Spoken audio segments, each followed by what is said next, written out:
NITCയുടെ 51ാമത് ശാഖ കൽപ്പറ്റ പുതിയ ബസ് സ്റ്റാൻഡിന് സമീപം പ്രവർത്തനം ആരംഭിച്ചു. വയനാട്ടിലെ 4ാമത്തെ ശാഖയാണിത്.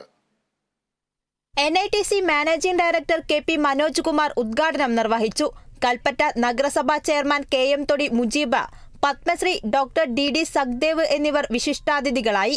Project director doctor Muhammad Rafi, admin director Harikrishnan, general manager M Vidyasagar, ഡയറക്ടർമാരായ KP Jayakrishnan, Jayakumar, Sanitha Raju, AGM Vijesh Vijayan, HR Reshma Gopi, PRO Madhu KV, state കോർഡിനേറ്റർമാരായ സന്തോഷ് കുമാർ, K സദാനന്ദൻ, ചിന്തു സതീശൻ, ഇന്ദിര വിജയൻ, ജീവനക്കാർ, കസ്റ്റമേഴ്സ് തുടങ്ങിയവർ പങ്കെടുത്തു.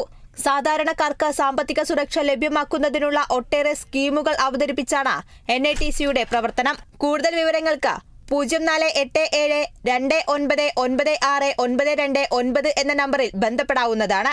Kerala vision news, Thrissur.